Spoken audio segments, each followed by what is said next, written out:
Welcome back, everyone.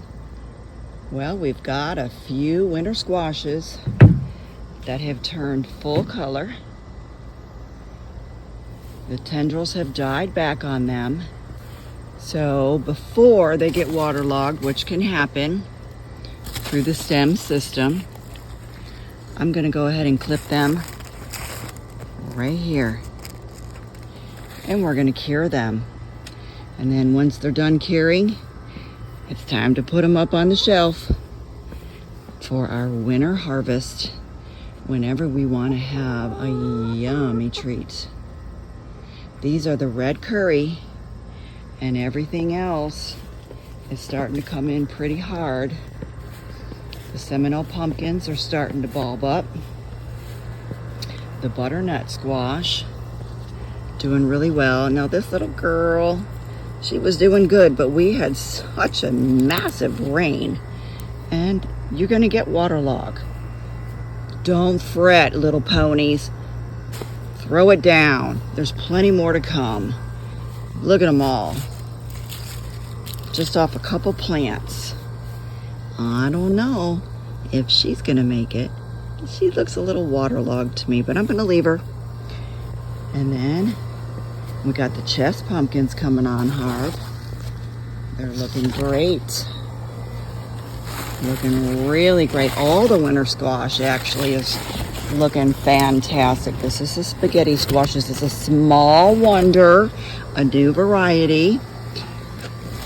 Look at that chest pumpkin.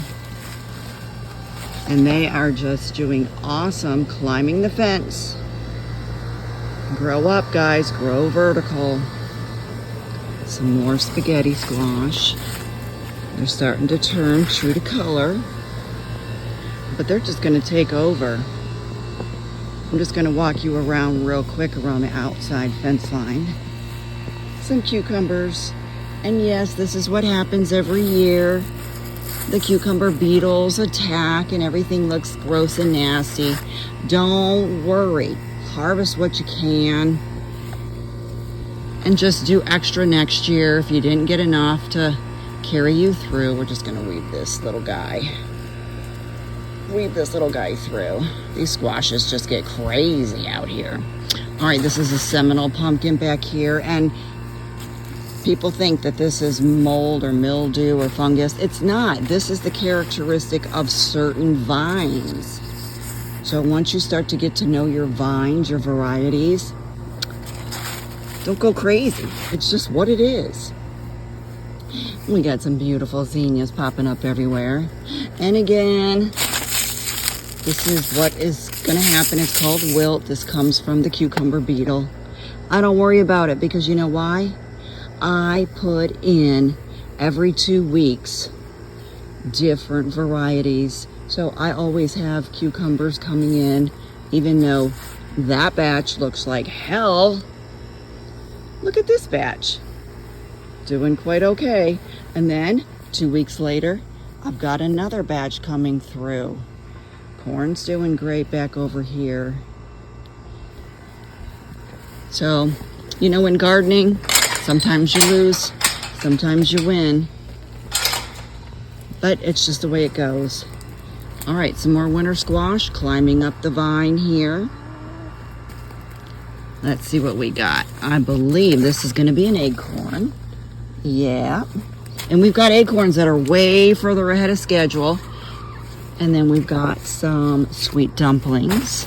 Here we go. Look at her. These are the most tasty little guys. And then look at in here. Lots of delicata. Here we go. Starting to come to true color and true shape. Looking good, looking good. And again, this was our first section of cucumbers. And let me tell you, they're climbing. They're doing great, even though they've got the bug, or we call the the yucky. But look at them. We come out here every day and just harvest away. And guess what? The chickens love cucumbers. So we're always giving them a little treats. And look at that. Mother Nature. All of the lettuce beds, buckets that we've reseeded, the arugula is already coming up nice. Some more escarole, or what we call endive around here. Things that are going in. We got things going out. That's just the season we're in. Beautiful little cherry tomatoes. Some more little lettuces that are coming up. And more little lettuces coming up, and some greens. Let's go check underneath this big old tunnel of shade. What do we got in here? Beans galore. You gotta love it when you can just come in here and pull beans down. I know, you guys, I know you see. Yes, they love beans. They just love beans. Here you go, here you go. Come on. All right, that's enough for today. All right, lots of acorn squash climbing up the cattle panel. Figs. Oh, this is what I really came out here for, and of course you get distracted. Dinner for tonight. Look at that. Oh, let's grab that zucchini. We're gonna put her on the grill tonight with steaks. All right. Oh, look here. Some more arugula. Some more lettuces coming in, and all these little buckets here. Lots of acorn squash.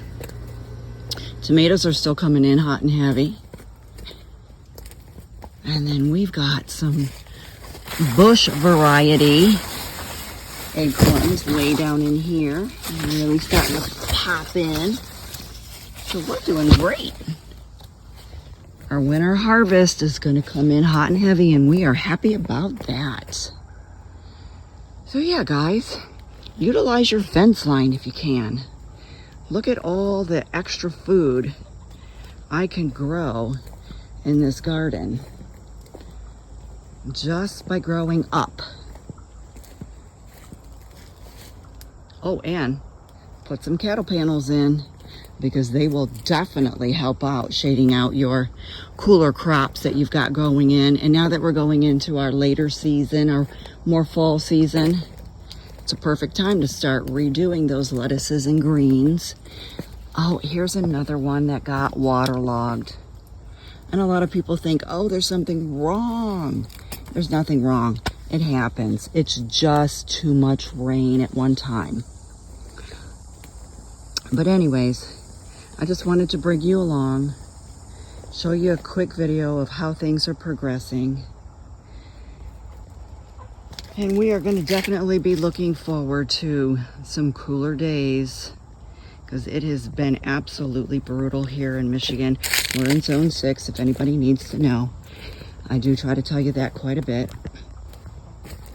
We're working on getting the strawberries transplanted down below, down by the fruit orchard garden, but a little bit every day. And look, Checkers wants to say hello. Hi, babies. Yes, hi, Red. What are you doing in there, clown? Yeah, we see you. All right, gotta go in. Time to cook some dinner. Have a great day, everyone.